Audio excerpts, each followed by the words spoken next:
Hello beautiful humans, hey, it's Jay and welcome back to my channel. Today's video is my January 2021 plan with me, which feels so weird to say, but I'm excited to leave 2020 behind. As seen in my last bullet journal video, I have moved into this notebook therapy Fuji notebook, so if you want to see the beginning pages of a bullet journal, please be sure to check out that video. Without further ado, let's get into it. So my theme for January is very simple. I don't want to say minimalist per se because minimalist bullet journalers are very hardcore, but I'm doing a black and white theme with a grid aspect to it, if that makes sense. I saw a lot of people in their 2021 setups do like a grid title page, and that's what is inspired this. I wanted to make January very easy in terms of spread setup. Also because I wanted to start 2021 off on a good foot. I felt like if I did a very elaborate setup for my first month, I would either get overwhelmed like I did in June of this year, or I feel like I'd have to make each spread afterwards even more extra than the previous one. So we're starting it off very simple. For the title calendar page, I've made this grid background first, and then I'm gluing in this graphic I made on some leftover vellum paper from my beginning setup pages. I told you vellum is a beautiful thing, and I'm gluing this in as well as adding some calendar washi tape piece that I drew a black border around at the bottom, and then placing some washi tape on top so it kind of looks like how things hang on to a grid memo holder, if that makes sense. This is Jay from the future, so I can also tell you I added a picture of Bujo jumping because one, haiku, but also because in Filipino culture you jump on New Year's Day, so one, to get taller, don't know if that'll work for me anymore, but to also leap into the new year on a good note. I also have some other things that are odes to Filipino culture, but I'll explain that in a bit. I don't have footage for some reason of my dashboard page, but that's just a page for me to put in my important dates and my brain dump for the month. Moving on, we have my goals and gratitude spread, although my goals spread got a little bit of a revamp. Instead of just my goals on this page, I'm going to be writing my monthly task as well. I had this on my dashboard in December, but I felt like it needed some more room, so I added it here. And this is going to be a place for me to list any big task or ongoing task I have for the month. I decided to put my goals and my task in these two circles because dots and circles are a really big New Year's tradition back home in the Philippines. You wear dots and eat circular food like grapes or oranges to bring luck and wealth into your year. So I thought it would be a nice homage to that part of my culture and hopefully bring me some luck as I try to complete my goals and tasks for January. I used my letter stamps for the titles of goals and tasks and then made this long box off to the side to have my monthly challenges, purpose, and budget. My first monthly challenge to myself this year is to drink more water, and if you're listening to this right now, this is a reminder to go drink some water. I suck at drinking water, so I wanted to make this a challenge for myself, but more on that later. My monthly purpose is one that I had a bit of a struggle with to try to put into words, but it's basically to build a strong foundation for the rest of the year. I want to start 2021 off on a good note, so I want my purpose of January to remind me that I have to start small and be consistent to really do the things that I want to do later on in this year. I mentioned in my Bujo setup that I'm changing up how I make my monthly goals. This time I want to make sure that they connect to my 5 concepts for 2021. I'm still thinking about what I want to write down for some of the other ones, but for the wealth finance aspect, I want to try the kakebo method of budgeting, which is a Japanese method of mindful spending for January.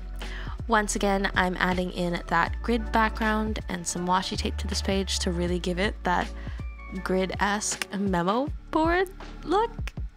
I also do this on the other page, and I think it's a really simple way to, one, eat up some negative space if you do have a lot of negative space on your spreads, but I think it's just a very fun way to add some design elements if you can't draw like myself.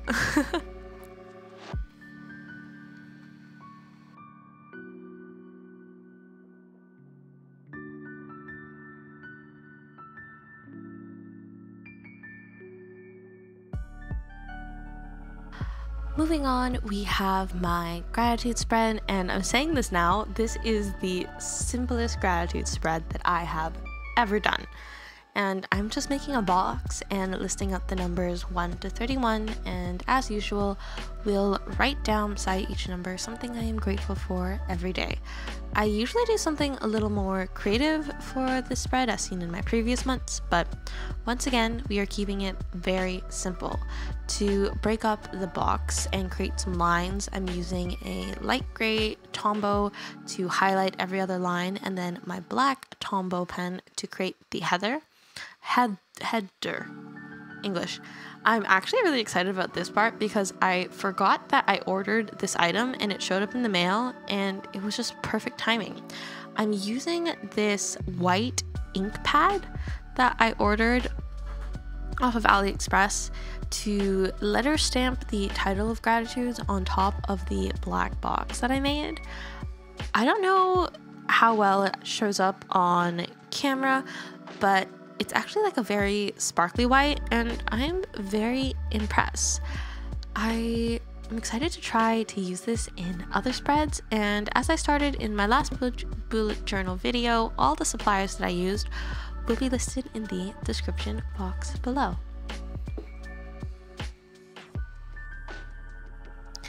It isn't one of my plan with me's without a habit tracker spread. As some of you lovely humans have mentioned in my setup video, I have a lot of trackers and track a lot of things. I am not ashamed to admit that. There's such satisfaction when you do the thing that you need to do and you get to check it off, and then you can kind of see how many times you do that thing, or that's just me. As always, my weekly habits will be in the same chart that they're always in, although if you have another suggestion for a layout for a weekly habit tracker, please let me know in the comments below. And as always, I'm putting my daily habits in a calendar format. Honestly, my biggest advice to anybody who's just starting bullet journaling is if you find something that works for you, just stick with it. Function is the main purpose of your bullet journal and not the aesthetic. But anyways, I am using the calendar format again, but tweaking it just a bit this time around. I think I unboxed this stamp in my little haul part of my first vlog, I think. Or was it in my other haul video? I don't know. I'll leave the link for this down below as well, but it's a blank calendar stamp with no numbers and just the grids, and my plan is to color in or check off the box of the day as I complete the daily habit. I underestimated how big this stamp is and actually had to fit my last 2 habits onto this spread with my older calendar stamps that are numbered, as they're smaller and could fit into the little space that I had left. I'm also, this is just like a very stationary nerd thing, really excited that I can use an ink pad in this notebook because the pages are thick enough and it doesn't bleed, and so I don't have to use my brush pens and paint the calendar basically. I also got in the mail recently the stamp pads that I have been missing since October, so once again, good timing. I don't have to use what did I use? I used the back of the ink pad to stamp, but once again, keeping it very simple for the habit trackers. I know I track quite a bit of habits. You don't have to. Only track what you're comfortable with or what you want to check off or what's necessary for you to check off. For example, for me, I have to track my medicine intake just because I have to take my medicine for my thyroid to function. But there are other things that are totally optional. Like one of the fun ones I'm doing this month is tracking how many times I use this video game, which is the Ring Fit Isle of Adventure for Nintendo Switch. My dad bought it for my family for Christmas, and so I wanted to try that as my daily workout. We'll see how it goes. I'll keep you posted on how it all turns out, and who knows, there might be a video on it in the future. But tip for anyone who's starting bullet journaling for 2021, it's trial and error for a bit, but you'll figure out what works for you, and hopefully you find something soon. This next page is a new addition to my bullet journal, and this is a dedicated page to my monthly challenge.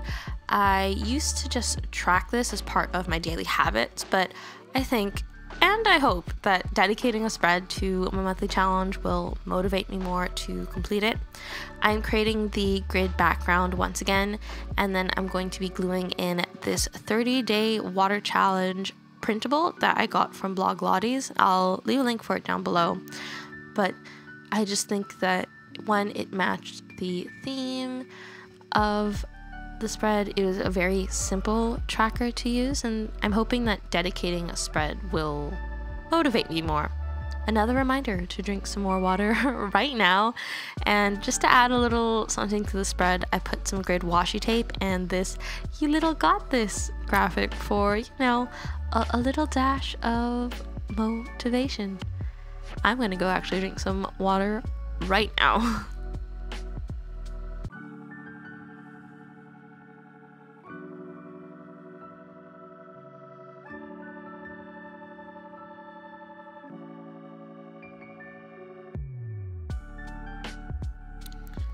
I know I mentioned that I wanted to try the Kakebo method for budgeting and finance for January, and I actually have a workbook for it specifically, but I still wanted a place to track expenses. So instead of a budget spread, I did an expense tracker, which is going to give me a place to list any purchases or returns that I make in January, along with a place for me to write if I used my credit or debit card to pay for it, and if I paid off that bill already. It is a very simple spread. It's basically the same format as my previous budget spreads, but it also is going to be a plan B if the Kakebo method doesn't really work for me. It's all about trying things in 2021. The header I'm just doing with a Tombow dual brush pen in black, and then writing over it with the white UniBall Signo pen. Personally, I like the UniBall pen better than the Sakura Jelly Roll for a white pen. I just find that it writes a lot smoother than the Sakura one. And now we're on to the final spread of the setup, which is my weekly setup, which, can I say, I am so excited for. I had a smaller notebook previously as a Bujo, so I'm excited to see what spreads I can make with more space. For my weekly, this is a combo of my favorite vertical layout that I did throughout November and December, and my favorite daily layout, if that makes sense. I have a column running down the side of my page for my weekly task, my YouTube task, and then a place to put down notes for the next week, and then boxes across the top of the spread with dates. I had to squeeze in a few extra dates into this weekly because, one, I am running out of space in my old bullet journal, and I also didn't want to bring any of 2020 into 2021. That can firmly stay behind in the past. I think I'll enjoy this type of setup as it allows me to still plan on a weekly basis, but also gives me space to do my daily bullet journaling list. I colored in all the headers with my black Tombow and then wrote the titles in my white pen. And yes, I messed up on writing the dates. And it's kind of funny because my first instinct was to grab white out, but it's on a black box, so you'll see me like take a pause and be like, wait, that's not what I should do. But I fixed it. I ended up just coloring it over the white pen with the black Tombow, letting that dry, and then writing with the white pen again. I make so many mistakes in my bullet journal, and if you are a beginner, please do not feel pressured to make things perfect, because while your bullet journal is a space to be creative, it should have function over any type of aesthetic. It's a place for you to organize your life, and making a bullet journal shouldn't be any additional stress for you. Anyways, this is the last spread for this plan with me, so you know what that means. It's time to cue the flip through. And that completes our first plan with me for 2021.